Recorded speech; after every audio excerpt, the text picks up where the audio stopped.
Thank you so very much for being here.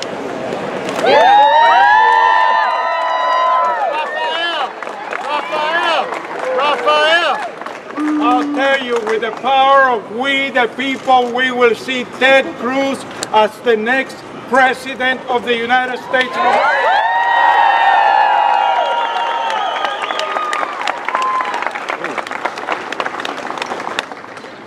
Ted and his wife and his mother and myself, we appreciate greatly your support. And I'll tell you something, you will not be disappointed. He knows who he works for, and he works for we the people. And in spite of the establishment in both parties, it is we the people that will put him in the White House.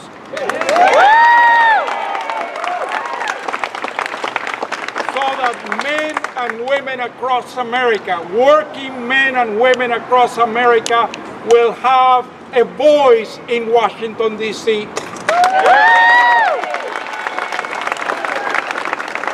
Millions and millions of courageous conservatives reigniting the purpose and the miracle and the promise of America. By getting the government out of the way, getting regulations and taxations, and getting back to the Constitution and the rule of law, and having we the people, having entrepreneurship grow again, so all your dreams can become a reality.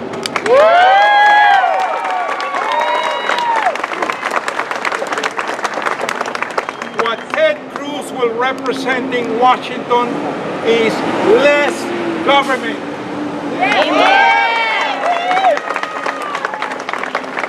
Just like Ronald Reagan used to say, government is not the solution, government is the problem.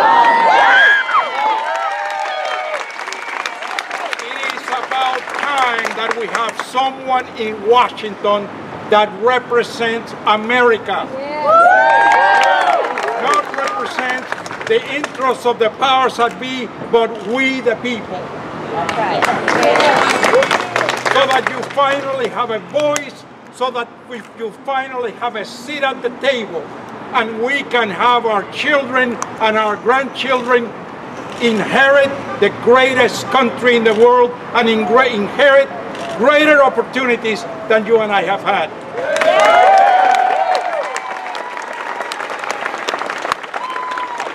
I am very, very encouraged. I am very, very encouraged because the more this current administration becomes totally lawless, stepping on the Constitution, stepping on the rule of law, stepping on separation of powers, the more there's a groundswell from the people saying, we are not going to take it anymore. That's right. It is about time that we the people rule, we the people take control, and we have one of us representing us. Instead of representing K Street or Wall Street, we'll have Ted Cruz representing each and every one of us. It is about time that when kids go to college, that before they get out of college, there are 5, 6 job offers waiting for them. Instead of there, you know, it used to be that you would graduate and you start a business in your father's garage. What has happened in the last 5 years or 6 years is you graduate and you move into your father's garage. But I'll tell you what, we are going to see the age of innovation and entrepreneurship again in America. When we the people are left free to see their dreams become a reality. That's right. You know, regulations have stifled growth in America. But you see, we had one time just like today. I remember in 1980, when I was campaigning for Ronald Reagan, I remember we were looking at an administration that had massive unemployment, high interest rates, lines around the block to get gasoline, a government so weak in foreign policy that Iran had captured 82 Americans and held them hostage for 444 days. It was at those times my son Ted was 9 years old, and our conversation around the dinner table centered on politics every day. And I would tell Ted why we had to get rid of this leftist progressive by the name of Jimmy Carter and replace him with a constitutional Republican named Ronald Reagan. We mobilized millions of people of faith across America when the polls said Ronald Reagan was unelectable. Have we heard that recently about someone else? We swept the country when we had a groundswell of we the people. We did it in 1980, and we can do it again.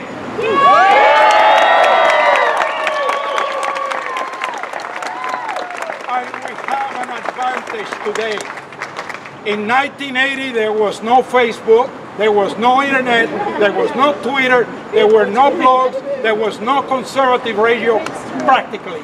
Now we have all the media, not the conventional media, because the conventional media is all against us because they want to preserve the establishment, preserve the status quo.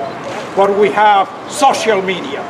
So I want you to get on your Facebooks and tell your fans we need to elect a man of the people, a man that has your interests in mind at heart, Ted Cruz, for the next president of the United States.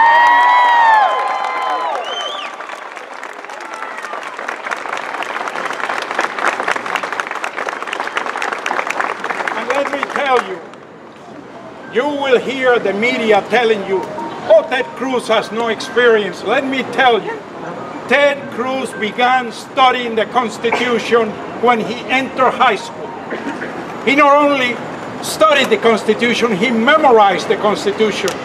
And he, along with 4 other kids, for the 4 years of high school, gave 80 speeches on free market economics and the Constitution all over America.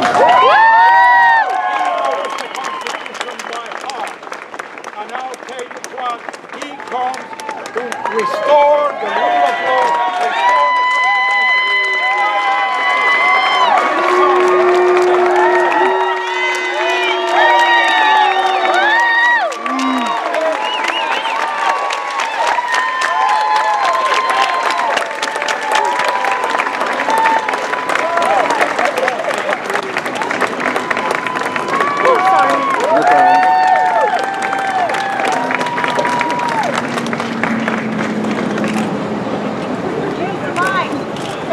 microphone. I'm going to just say, the mic's on? No. That has the press. Stand next to her. Stepped on a wire. I'm not Ted. That's okay. I'll try to use this mic. Thank you for the amazing welcome home. Yay!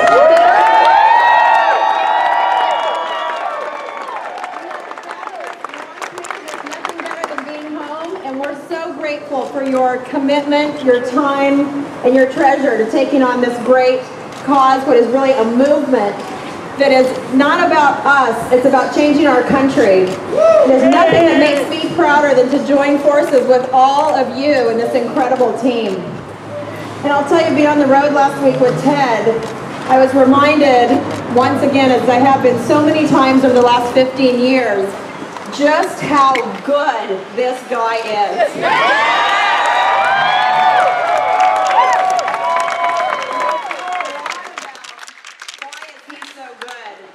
And it comes down to those basic things of he really cares. He really believes And together, we're so proud to stand with you. Ted Cruz.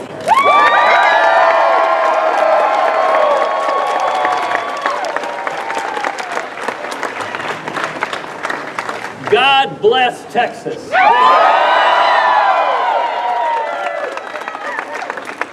Thank you to my angel, my wife, my best friend. Smart man. And I just want to say to each of you, thank you for the incredible encouragement, the passion. Thank you for your passion for turning our country around. Thank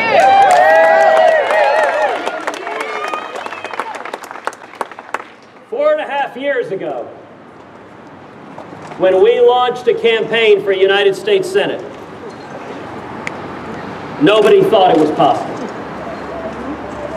And yet a great many of the women and men who are here, you all rose up against all the odds, against all the money, against all the infrastructure, against all the party, and you said, enough is enough. We are going to turn this country around.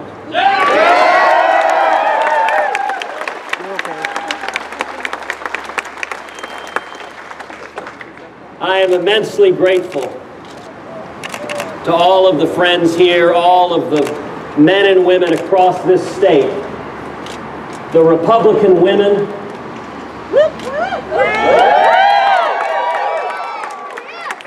the Tea Party leaders, the young people, all of the hard-working men and women across this state who recognized our country is in crisis and there is no limit to what the American people rising up, to what we, the people, the grassroots of America, what we can do together. Right.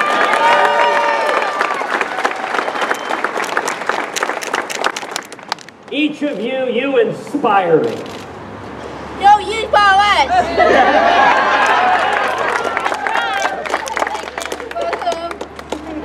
The history of this country. From the beginning, the American people have been able to do the impossible, believing in the providence of God's blessings, believing in the unlimited potential of free men and free women.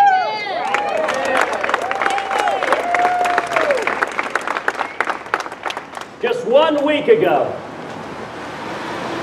I announced our campaign for President of the United States.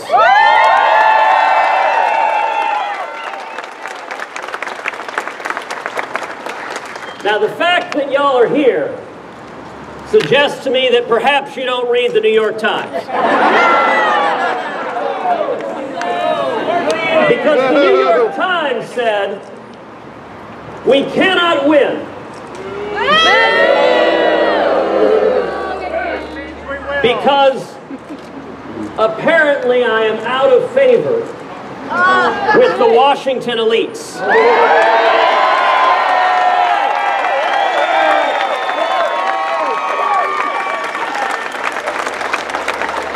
I have to admit, I wanted to print their article, make 300 million Xerox copies and give them to every American. It may be the only time in history I've ever agreed with the New York Times. We are here today because we love this country. Yeah. That's right. We're here today because we believe in the promise of America. That's right. Yep. Yes. We understand that our rights, they don't come from government, they come from God Almighty.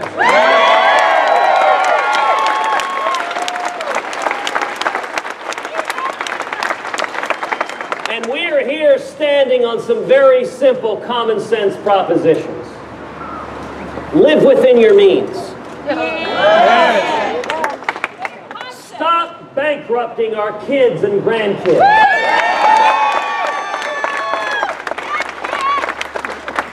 And follow the Constitution.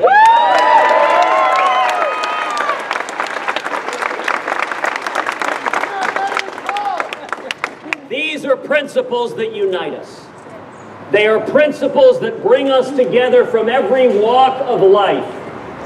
This is a movement of courageous conservatives. Yes.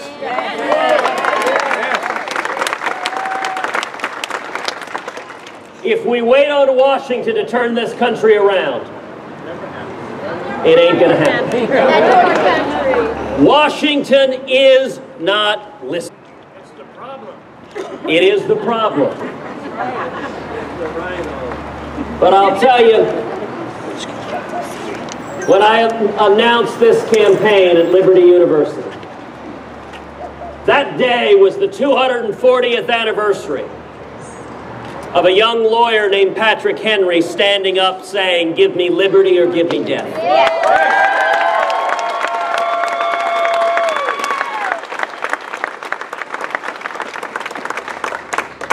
Washington cannot be counted on, but the American people can.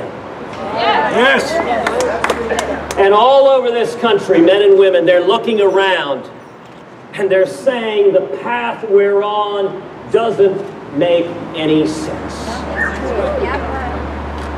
Instead of stagnation, instead of millions of people struggling to find jobs to provide for their kids, imagine getting back to the booming economic growth that the American free enterprise system is capable of.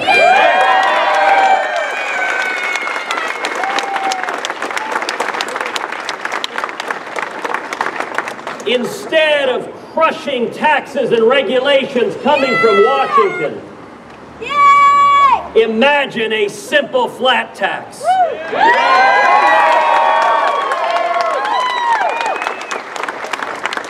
Imagine we can abolish the IRS.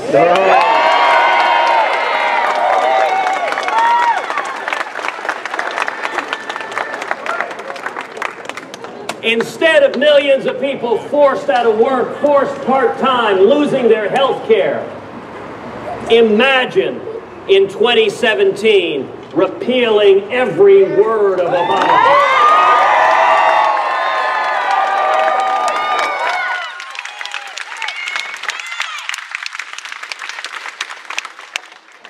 Instead of the media just this week excoriating the state of Indiana for protecting religious liberty, imagine Americans coming together saying, we stand for the First Amendment and the religious liberty of every American.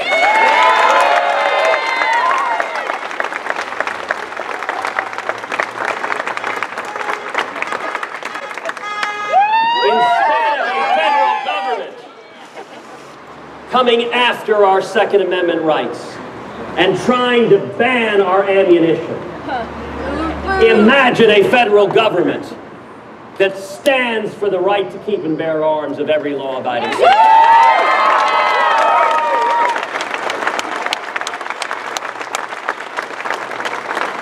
Imagine a federal government that defends our rights to privacy and stays out of our cell phones and our emails.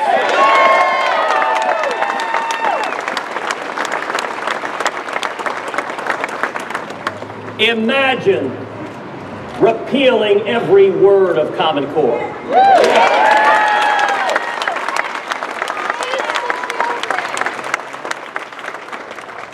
Instead of a president who boycotts Prime Minister Netanyahu, imagine America standing unapologetically alongside the nation of Israel.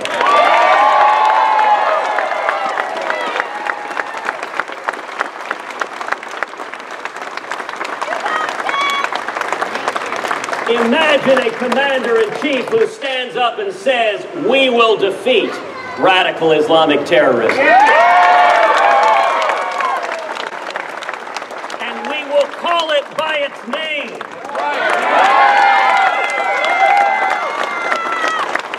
Imagine a president who says, we will, under no circumstances, allow the nation of Iran to acquire a nuclear weapon.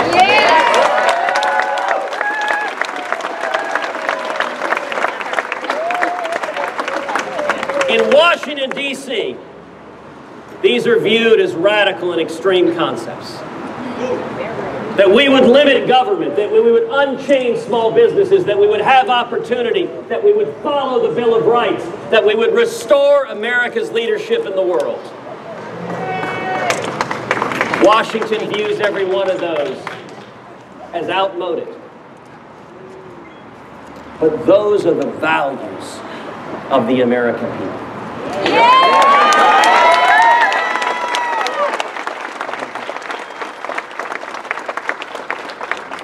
Any of y'all seen the movie The Usual Suspects? There's a line in that movie. The greatest trick the devil ever played was to convince the world he didn't exist.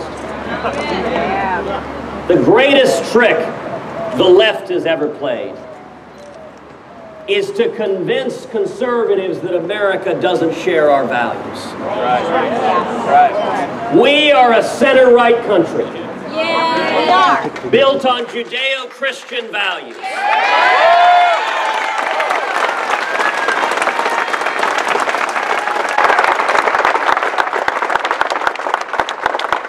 They tie us together. They unite us.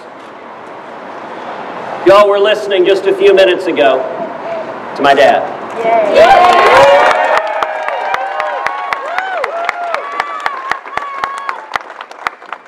When he fled Cuba 58 years ago, he'd been in prison.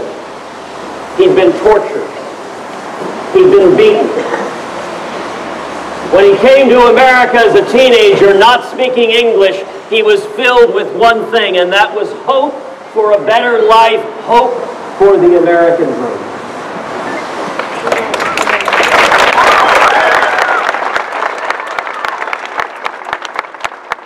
For millions of Americans across this country, that hope seems more and more distant, seems more and more attainable. This is a campaign that is all about courageous conservatives together reigniting the promise of America.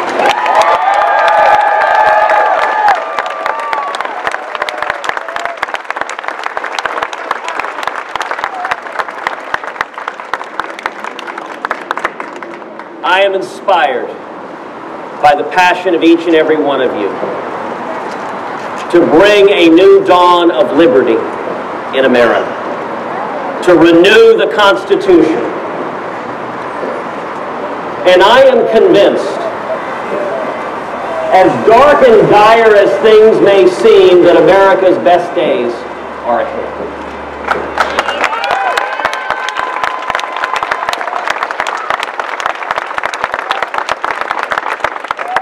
In the 1970s, it took Jimmy Carter to give us Ronald Reagan.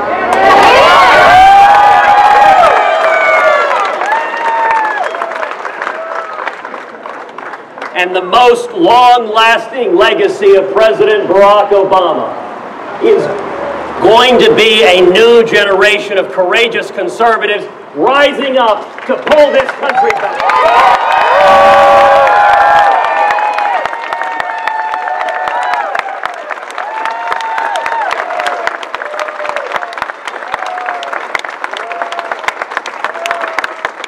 The final thing I want to say is that I cannot win this race. Heidi and I together, we can't win this race. But together, all of us together, we can win this race.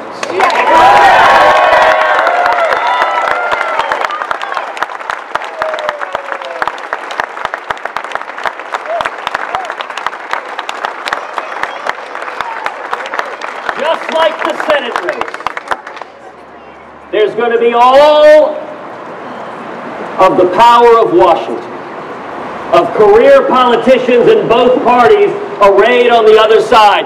Everyone opposed to changing the path we're on. And the only way we win is we need each and every one of you, each and every day, on email, on Facebook, on Twitter, on the phone, knocking on doors, reaching out to your friends and neighbors, speaking out. The power of the men and women assembled here and your friends and loved ones across this country. Each of you together hold the power to pull this nation back from the brink, to restore our Constitution, and to reignite the promise of America.